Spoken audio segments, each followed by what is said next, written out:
Barack Obama's out there on the interview circuit. Recently spoke to, I believe it's Peter Hamby of Vanity Fair.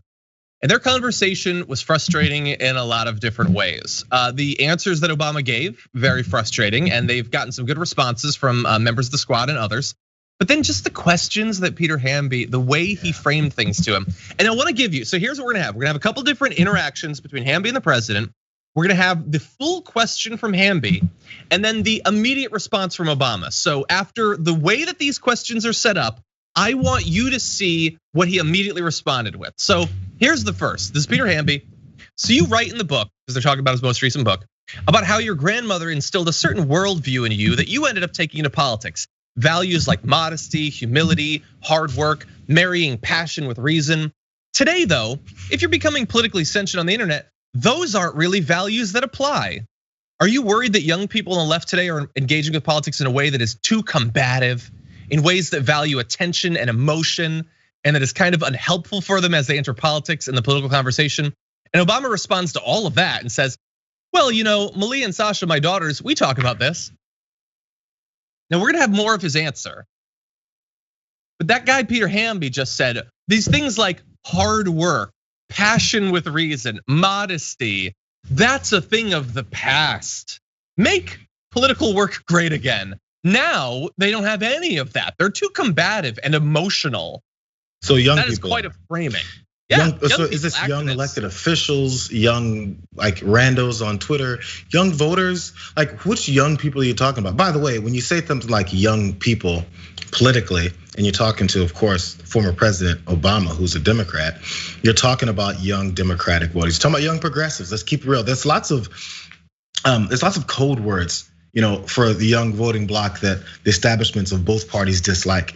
And this is one of those moments when you talk to someone who's an established head of the party, you'll say something like, what do you think about the young voters? Well, how about that old voter or that old president in the White House right now in his 70s, who is the biggest of this, that fits to a T exactly what you described. If you're gonna become relevant on the internet, which he says all the time, Twitter is my platform, it's the place where I can talk, it's where I can get my message out to my people. So let's keep it real. He's already pointed out that he uses Twitter and platforms of social media to push out his ridiculousness and his lies. We know that already. So that's the number one person we should be addressing when it comes to this, not young people who are on Twitter responding many times to what our government officials are doing to us.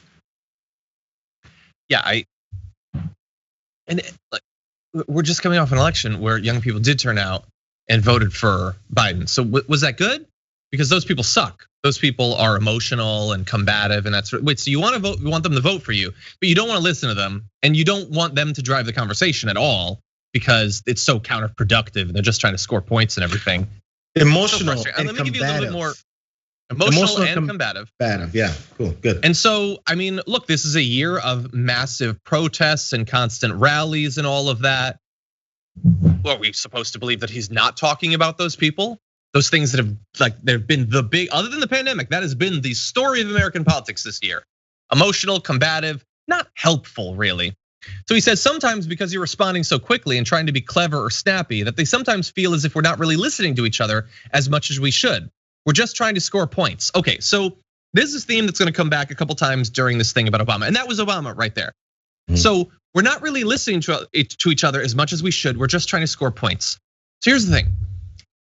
Like if there is any lesson to be learned from Obama's 8 years, what is that lesson? It is that trying to pointlessly talk to people and engage with people that have no interest in doing that is a fantastic way to spend 8 years accomplishing far less than you otherwise could have. Like the passion, the combativeness of these stupid young people, in theory, could have had you use your supermajority in the Senate to get more than just the ACA done in effectively the 6 years where hypothetically there could have been some sort of legislation.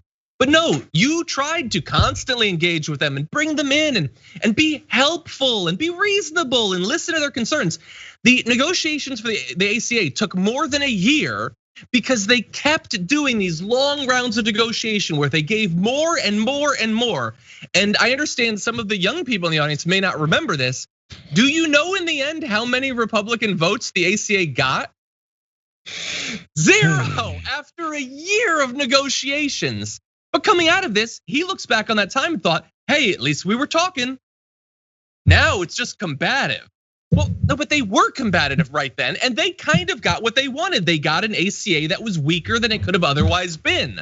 Because you listened to them, you paid attention to them, you prioritized them, not the progressives who are pushing for a stronger bill. A bill that would be better now, that wouldn't be as expensive now, that'd be more popular now. But instead you got something weaker specifically because you elevated pointless bipartisanship that had no chance of succeeding over the actual needs of your constituents and the driving force of those who got you elected in the first place. Those same stupid, young, emotional voters who supported Barack Obama in 2008. Yeah, we're just looking past each other and we're not finding anything to agree on, and we're just trying to score quick, cheap points. Again, that kind of characterization is only getting laid upon one side. There's no way you're saying that Republicans are just trying to score cheap political points by throwing out one-liners and trying to get something online. Ted Cruz, Rand Paul, Lindsey Graham, again, your president, all of them, all they do is score cheap, empty political points. It's not even worth scoring, because what happens is these rabble-rousers, emotional, hateful leftists, young people come online and dispute it, shoot it down, poke holes in it, and expose them. That's all that's happening. But the response is supposed to be, hey, that's a good job, what you're trying to do in destroying the country. Please, may I have another? Why is that the response to someone that's aggressively attacking our systems? I don't understand it. And it's mean and angry to respond to them. That's how you get nothing done. And I don't know, and sadly, it looks like we're headed for a little bit more of the same. Yeah, and probably because of course, I mean, look, Biden wanted you to believe that he was going to sort of be a continuation of Obama. I believe that whether he was saying that or not, that he was going to be. For more political news, breakdowns, interviews, stories of activism, and me trying my hardest to care about the occasional big celebrity news story, subscribe to our YouTube channel at youtube.com/The Damage Report. And you can ring the bell wherever it is so you don't miss anything.